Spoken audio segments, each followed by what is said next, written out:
Hello friends and welcome to my channel. ഇന്നത്തെ ഈ video ഞാൻ പറയാൻ പോകുന്ന ഫ്ലെയിം കൊഞ്ചിങ് എന്താണ് എന്നാണ്. ഫ്ലെയിം കൊഞ്ചിങ് എന്ന നാമം നിങ്ങൾ കേട്ടിട്ടുണ്ടോ? ഇത് എന്താണ് മീൻ ചെയ്യുന്നത് വെച്ചാൽ, ഫ്ലെയിം എന്ന് പറയുന്നത് നമുക്കറിയാം ഈ തീ അണയുന്ന പ്രക്രിയയാണ് ഫ്ലെയിം കൊഞ്ചിങ് എന്ന് പറയുന്നത്. സോ ഒരു ഇന്റേണൽ കമ്പഷൻ എഞ്ചിനെ സംബന്ധിച്ച് എന്താണ് ഫ്ലെയിം കൊഞ്ചിങ് എന്ന് ചോദിച്ചാൽ നമുക്കറിയാം നമ്മുടെ കമ്പഷൻ പ്രോസസ്സ് നമ്മളിപ്പോൾ ഒരു സ്പാർക്ക് ഇഗ്നിഷൻ എഞ്ചിൻ, അതായത് നമ്മൾ നോർമൽ പെട്രോൾ എഞ്ചിനാണ് കൺസിഡർ ചെയ്യുന്നത്. നമുക്ക് അറിയാം, നിങ്ങൾ ഓൾറെഡി ഞാൻ ഒരുപാട് വീഡിയോസ് ചെയ്തിട്ടുണ്ട്. നമ്മളൊരു ഒരേ ഒരു ഫ്ലെയിം ഫ്രണ്ട് ആയിരിക്കും ഒരു സ്പാർക്ക് ഇഗ്നിഷൻ എഞ്ചിനിൽ ഉണ്ടായിരിക്കുന്നത്. അതായത് നമ്മൾ സ്പാർക്കിൽ നിന്ന് പ്രൊഡ്യൂസ് ചെയ്യുന്ന ഈ ഫ്ലെയിം ഫ്രണ്ട് നോർമലി നമ്മുടെ കമ്പഷൻ ചേമ്പറിൻ്റെ എല്ലാ പോർഷനിലേക്കും പ്രൊപ്പഗേറ്റ് ചെയ്യുകയാണ് ചെയ്യുന്നത്. സോ ഈ ഫ്ലെയിം ഫ്രണ്ട്, അതായത് ഈ കത്തുന്ന ഈ തീപ്പൊരിയെ അണയുന്ന പ്രക്രിയയാണ് ഫ്ലെയിം കൊഞ്ചിങ് എന്ന് പറഞ്ഞത്. മറിച്ച് ഒരു കംപ്രഷൻ ഇഗ്നിഷനെ, അതായത് നമ്മൾ നോർമൽ ഡീസൽ എഞ്ചിനാണ് നമ്മൾ കൺസിഡർ ചെയ്യുന്നതെങ്കിൽ, ആ നോർമൽ ഡീസൽ എഞ്ചിൻ്റെ അത് നമുക്കറിയാം മൾട്ടിപ്പിൾ ഫ്ലെയിം ഫ്രണ്ട് ഉണ്ട്. കാരണം അതിനകത്ത് ഓട്ടോ ഇഗ്നിഷനാണ് സംഭവിക്കുന്നത്. കാരണം ഈ ഫ്യൂവല് തന്നെ കത്തുകയാണ് ചെയ്യുന്നത്. സോ അവിടെ മൾട്ടിപ്പിൾ ഫ്ലെയിം ഫ്രണ്ട്സ് ഉണ്ട്. സോ അതിനകത്ത് ഈ നടക്കുന്ന കമ്പഷൻ പ്രോസസ്സ് പെട്ടെന്ന് ഇല്ലാതാകുമ്പോഴാണ് അതിനെ ഫ്ലെയിം കൊഞ്ചിങ് എന്ന് പറയുന്നത്. എങ്ങനെയാണ് ഈ ഫ്ലെയിം കൊഞ്ചിങ് നടക്കുന്നത്, എന്തൊക്കെയായിരിക്കും ഇതിൻ്റെ കാരണം എന്ന് അടുത്തതായി ഞാൻ പറയാം. ഒരു ഇന്ധനവും തന്നെ കത്തുകയില്ല. അത് കത്തണമെങ്കിൽ അതിന് ഓക്സിജൻ വേണം. അറ്റ് ദ സെയിം ടൈം ഇതിനോടൊപ്പം തന്നെ അതിന് കത്താൻ വേണ്ടിയുള്ളൊരു ഹീറ്റ് സോഴ്സും വേണം. ഈ ഹീറ്റ് സോഴ്സ് ഇല്ലാതാകുമ്പോഴത്തേക്കാണ് അവിടെ ഫ്ലെയിം കൊഞ്ചിങ് സംഭവിക്കുന്നത്. ഒന്നെങ്കിൽ അവിടെ ഓക്സിജൻ്റെ അവൈലബിലിറ്റി ഇല്ലാതായിരിക്കണം, അല്ലെങ്കിൽ അവിടുത്തെ ഹീറ്റ് സോഴ്സ് കുറയണം. ഒരുപാട് തണുത്ത പ്രതലമാണെങ്കിൽ അവിടെ കത്തൽ നല്ലതായിട്ട് നടക്കില്ല. അതേപോലെ തന്നെ നമുക്ക് ആവശ്യത്തിനുള്ള ഓക്സിജൻ ഇല്ല എങ്കിലും അവിടെ കമ്പഷൻ പ്രോപ്പറായിട്ട് നടക്കുകയില്ല.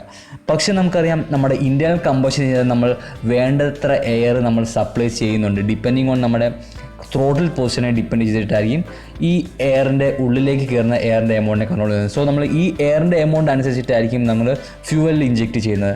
സോ ഒരു പർട്ടിക്കുലർ ഫ്യൂവൽ കത്തിക്കാനുള്ള എയർ ആക്ച്വലി നമ്മുടെ യൂസ് ചെയ്യുന്ന കൺട്രോൾ സ്ട്രാറ്റജി പ്രോപ്പർ ആണെങ്കിൽ അതിൻ്റെ അകത്ത് കാണും. പക്ഷേ എന്തായിരിക്കും ഇതിന് ഫ്ലെയിം കൊഞ്ചിങ് നടക്കാനുള്ള കാരണം എന്ന് ചോദിച്ചാൽ, ഒരു പോസിബിലിറ്റി ഉള്ളൂ, ഹീറ്റ് സോഴ്സ് ഇല്ലാതാകണം. പക്ഷേ കമ്പഷൻ സ്റ്റാർട്ട് ചെയ്യാൻ വേണ്ടി നമ്മൾ കൺസിഡർ ചെയ്യുന്ന ഒരു സ്പാർക്ക് ഇഗ്നിഷൻ എഞ്ചിനാണെങ്കിൽ കമ്പഷൻ സ്റ്റാർട്ട് ചെയ്യുന്നത് ഈ സ്പാർക്ക് പ്ലഗ് പ്രൊവൈഡ് ചെയ്യുന്ന സ്പാർക്കിൽ നിന്നുമാണ്. മറിച്ച് ഒരു കംപ്രഷൻ ഇഗ്നിഷൻ എഞ്ചിനാണെങ്കിൽ നമ്മുടെ at the end of compression stroke നമ്മുടെ എയറിൻ്റെ ടെമ്പറേച്ചർ എന്ന് പറയുന്ന ഒരു ഡീസൽ ഫ്യൂവലിൻ്റെ ഓട്ടോ ഇഗ്നിഷൻ ടെമ്പറേച്ചറിലേക്ക് റൈസ് ചെയ്യുകയാണ് ചെയ്യുന്നത്. അതുവഴിയാണ് അതിനകത്ത് കമ്പഷൻ നടക്കുന്നത്. സോ അവിടെ ഒരു പോസിബിലിറ്റി വന്നതെന്ന് വെച്ചാൽ, നമുക്ക് കമ്പഷൻ നടക്കാൻ വേണ്ടി ഒരു ഹീറ്റ് സോഴ്സ് നമ്മളവിടെ ഡെവലപ്പ് ചെയ്തിട്ടുണ്ട്. സോ ഈ ഹീറ്റ് സോഴ്സ് ഇല്ലാതാകണമെങ്കിൽ ഒന്നെങ്കിൽ നമുക്കറിയാം അടുത്ത എക്സ്പാൻഷൻ സ്ട്രോക്കിൽ അവിടുത്തെ വോളിയം ഇൻക്രീസ് ചെയ്യുകയാണ്. സോ അവിടുത്തെ പ്രഷർ റെഡ്യൂസ് ആകും. പ്രഷർ റെഡ്യൂസ് ആകുമ്പോഴത്തേക്ക് പ്രഷറും ടെമ്പറേച്ചറും ഡയറക്റ്റ്ലി പ്രപ്പോർഷണലായതുകൊണ്ട് തന്നെ അവിടുത്തെ ടെമ്പറേച്ചർ ഡ്രോപ്പ് ആകും. ഈ ഡ്രോപ്പ് ആകുന്ന ടെമ്പറേച്ചർ കാരണം അവിടുത്തെ കമ്പഷൻ നടക്കാനുള്ള പോസിബിലിറ്റിക്ക്, അല്ലെങ്കിൽ കമ്പഷൻ സ്പീഡിന് ഒരു നെഗറ്റീവ് ആയിട്ടുള്ള ബാഡ് എഫക്റ്റ് പ്രൊവൈഡ് ചെയ്യാനുള്ള സാധ്യതകൾ അവിടെ ഉണ്ട്. ഫ്ലെയിം കൊഞ്ചിങ് പൊതുവേ നടക്കാൻ സാധ്യതയുള്ള ഒരു പോർഷൻ എന്ന് പറയുന്നത് നമ്മുടെ സിലിണ്ടർ വാൾസിലാണ്. കാരണം നമ്മുടെ വാട്ടർ ജാക്കറ്റ് എക്സ്പോസ് ചെയ്ത് വരുന്ന പോർഷനാണത്. ആ പോർഷനിൽ പൊതുവേ ടെമ്പറേച്ചർ കുറവായിരിക്കും. അതുകൊണ്ട് തന്നെ നമ്മൾ use air fuel mixture generate ചെയ്യുന്ന ഈ ഫ്ലെയിം ഫ്രണ്ട് നമ്മുടെ സിലിണ്ടർ വാൾസിന് അടുത്തേക്ക് എത്തുമ്പോഴത്തേക്ക് അവിടുത്തെ ടെമ്പറേച്ചർ കുറയുന്നത് കാരണം നമ്മുടെ ഫ്ലെയിം ഫ്രണ്ടിൻ്റെ ടെമ്പറേച്ചർ അതിനെ അപേക്ഷിച്ച് വളരെ കുറവാണ്, അല്ലെങ്കിൽ അതിൻ്റെ സ്ട്രെങ്ത് വളരെ കുറവാണെങ്കിൽ അവിടെ വരുമ്പോൾ ഈ കത്തുന്ന തീ അണയാനുള്ള സാധ്യതകളുണ്ട്. ഇതിന് കാരണം, അതായത് നമ്മുടെ ഈ ഫ്ലെയിം ഫ്രണ്ടിൻ്റെ സ്ട്രെങ്ത് കുറയാനുള്ള കാരണങ്ങൾ പലതാണ്. നമ്മുടെ എൻജിൻ്റെ കൺസ്ട്രക്ഷനിൽ നമ്മൾ യൂസ് ചെയ്യുന്ന കംപ്രഷൻ റേഷ്യോ കുറവാണെങ്കിൽ ഇങ്ങനെ സംഭവിക്കാം. പക്ഷേ നമുക്കറിയാം, നമ്മുടെ എൻജിൻ്റെ കംപ്രഷൻ റേഷ്യോ ഡിസൈഡ് ചെയ്യുന്നത് നമ്മുടെ ഔട്ട്പുട്ടിനെ അനുബന്ധിച്ചാണ്. സോ ഇതിനുള്ള മറ്റൊരു പോസിബിലിറ്റി എന്ന് പറയുന്നത്, നമ്മൾ യൂസ് ചെയ്യുന്ന എയർ ഫ്യൂൽ മിക്സ്ചർ എന്ന് പറയുന്ന ഒരു വളരെ ലീൻ മിക്സ്ചറാണ് നമ്മൾ യൂസ് ചെയ്യുന്നതെങ്കിൽ ഈ ഫ്ലെയിം ഫ്രണ്ടിൻ്റെ സ്ട്രെങ്ത് കുറവായിരിക്കും. നമ്മൾ യൂസ് ചെയ്യുന്നത് ഒരു കുറഞ്ഞ കംപ്രഷൻ റേഷ്യോയും ഒരു ലീൻ മിക്സ്ചറുമാണ് പ്രൊവൈഡ് ചെയ്യുന്നതെങ്കിൽ അവിടെ ഫ്ലെയിം കൊഞ്ചിങ് നടക്കാനുള്ള സാധ്യതകൾ വളരെ കൂടുതലാണ്. പിന്നെ ഒരു ലോങ് സ്ട്രോക്ക് എഞ്ചിനാണ് നമ്മൾ യൂസ് ചെയ്യുന്നതെങ്കിൽ നമുക്കറിയാം അവിടുത്തെ എക്സ്പാൻഷൻ റേഷ്യോ എന്ന് പറഞ്ഞാൽ വളരെ കൂടുതലായതുകൊണ്ട് തന്നെ at the end of expansion stroke അവിടുത്തെ ടെമ്പറേച്ചർ വളരെ കുറവായിരിക്കും. സോ ആ കേസിൽ നമ്മളൊരു സ്ട്രെങ്ത് കുറഞ്ഞ എയർ ഫ്യൂൽ മിക്സ്ചറാണ് യൂസ് ചെയ്യുന്നതെങ്കിൽ അവിടുത്തെ ഫ്ലെയിം ഫ്രണ്ടിൻ്റെയും ടെമ്പറേച്ചർ കുറവായിരിക്കും.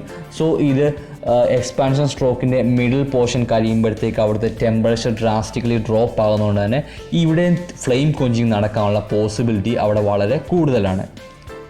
സോ ബേസിക്കലി ഫ്ലെയിം കൊഞ്ചിങ് മിസ്ഫയറിങ്ങിന് വളരെ വലിയ ഒരു കാരണമാണ്.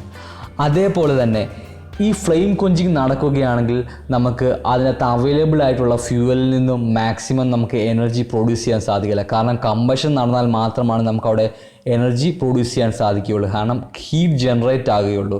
സോ ഫ്ലെയിം കൊഞ്ചിങ് നടക്കുമ്പോൾ അവിടെ ഹീറ്റ് ജനറേറ്റ് ആകുന്നില്ല, കാരണം കമ്പഷൻ ഡ്രാസ്റ്റിക്കലി സഡൻലി നമ്മൾ പ്രതീക്ഷിക്കാതെ തന്നെ സ്റ്റോപ്പ് ആകുകയാണ് ചെയ്യുന്നത്. സോ നമുക്ക് ഫ്യൂവൽ വേസ്റ്റ് ആകുന്നു. Hydro carbon emission flame quenching നടക്കുകയാണെങ്കിൽ അവിടെ കൂടുതലായിരിക്കും. അതുകൊണ്ട് തന്നെ ഒരു എൻജിൻ ഡിസൈൻ ചെയ്യുന്ന ടൈമിൽ നമ്മൾ അതിൻ്റെ കൂളിംഗ് സിസ്റ്റം ഡിസൈൻ ചെയ്യുന്നതും നമ്മൾ എയർ ഫ്യൂൽ റേഷ്യോ ഡിസൈഡ് ചെയ്യുന്നതും എല്ലാം ഈ ഫ്ലെയിം കൊഞ്ചിങ് അവോയ്ഡ് ചെയ്യുന്ന രീതിയിലായിരിക്കും. സോ ഫ്ലെയിം കൊഞ്ചിങ് നമുക്ക് എപ്പോഴും അവോയ്ഡ് ചെയ്യണം. എന്നാൽ മാത്രമേ നമുക്ക് മാക്സിമം എനർജി ഒരു പർട്ടിക്കുലർ എയർ ഫ്യൂൽ റേഷ്യോയിൽ നിന്ന് നമുക്ക് യൂട്ടിലൈസ് ചെയ്യാൻ സാധിക്കുകയുള്ളൂ. ഇതുവരെ ഞാൻ പറഞ്ഞ കാരണങ്ങളെല്ലാം ഇൻറ്റൻഷനലി വരുന്ന കാരണങ്ങളാണ്. അതായത് നമ്മൾ ഡിസൈഡ് ചെയ്തിട്ടുള്ള, അതായത് നമ്മൾ ഇൻറ്റൻഷനലി പ്രൊവൈഡ് ചെയ്തിട്ടുള്ള ഇൻപുട്സ് കാരണമായിരിക്കും ഈ ഫ്ലെയിം കൊഞ്ചിങ് ആയിട്ടുള്ള ഒരു ഡിസഡ്വാൻറ്റേജ് നമുക്ക് വരുന്നത്. പക്ഷേ നമ്മൾ അപ്രതീക്ഷിതമായി ഇങ്ങനെ സംഭവിക്കാനുള്ള കാരണങ്ങൾ ഫോൾട്ടി ഫ്യൂൽ ഇഞ്ചക്റ്റേഴ്സ്, നമ്മുടെ ഫ്യൂൽ പമ്പിന് എന്തെങ്കിലും ഇഷ്യൂ ഉണ്ടെങ്കിലും നമുക്ക് ആവശ്യത്തിനുള്ള ഫ്യൂവൽ നമുക്ക് ഇഞ്ചക്റ്റ് ചെയ്യാൻ സാധിക്കുകയില്ല. ഇത് കാരണം അവിടെ ഫ്ലെയിം കൊഞ്ചിങ് നടക്കാനുള്ള സാധ്യതയുണ്ട്. അത് കാരണം അവിടെ ഒരു ലീൻ മിക്സറിലേക്ക് റൺ ചെയ്യുന്നത്. അതേപോലെ തന്നെ ലാക്ക് ഓഫ് കംപ്രഷനും മറ്റൊരു ഇഷ്യൂ ആണ്. അതായത് നമ്മുടെ എൻജിൻ സൈഡിൽ നമ്മുടെ പിസ്റ്റൺ എന്തെങ്കിലും തേയ്മാനം ഉണ്ടെങ്കിലോ കംപ്രഷൻ ലീക്കോ ഉണ്ടെങ്കിലോ at the end of compression stroke നമുക്ക് വേണ്ടത്ര പ്രഷർ ജനറേറ്റ് ചെയ്യാൻ സാധിക്കുകയില്ല. ഈ കംപ്രഷൻ പ്രഷർ അവിടെ ജനറേറ്റ് ചെയ്യാൻ സാധിക്കാത്തതുകൊണ്ട് തന്നെ അവിടുത്തെ ടെമ്പറേച്ചറും കുറവായിരിക്കും, അവിടെയും ഫ്ലെയിം കൊഞ്ചിങ് നടക്കാനുള്ള സാധ്യത കൂടുതലാണ്. ഇപ്പോൾ നമ്മുടെ കൂളിംഗ് സിസ്റ്റത്തിന് എന്തെങ്കിലും ഇഷ്യൂ ഉണ്ടെങ്കിൽ, നമ്മുടെ അറ്റ്മോസ്ഫിയറിക് കണ്ടീഷൻ അത്ര അനുയോജ്യമല്ലാത്ത കേസസ് ആണെങ്കിൽ, അതായത് നമ്മുടെ ഔട്ട്സൈഡ് ടെമ്പറേച്ചർ വളരെ ലോ ആണെങ്കിൽ, അപ്പോൾ നമ്മുടെ ഒരു കൂളിംഗ് സിസ്റ്റത്തിനും എന്തെങ്കിലും ഇഷ്യൂ ഉണ്ടെങ്കിൽ അവിടെയും ഫ്ലെയിം കൊഞ്ചിങ് നടക്കാനുള്ള പോസിബിലിറ്റീസ് ഉണ്ട്. സോ ഇതൊരു എന്തെങ്കിലും ഒരു ഡാമേജ് നമ്മുടെ എൻജിൻ സൈഡ് എൻജിൻ കൺട്രോൾ യൂണിറ്റിലുണ്ടെങ്കിലാണ് ഇത്തരത്തിൽ ഇഷ്യൂസ് നടക്കാനുള്ള കാരണം. സോ ഫ്ലെയിം കൊഞ്ചിങ് എന്നാണ് നിങ്ങൾക്ക് മനസ്സിലായെങ്കിൽ വീഡിയോ ലൈക്ക് ചെയ്യാൻ മറക്കരുത്. പുതിയ വീഡിയോസ് ഒരിക്കലും മിസ് ചെയ്യാതിരിക്കാൻ വേണ്ടി ചാനൽ സബ്സ്ക്രൈബ് ചെയ്തതിന് ശേഷം ബെൽ ഐക്കണും അമർത്തുക. Thank you for watching. Have a nice day and by.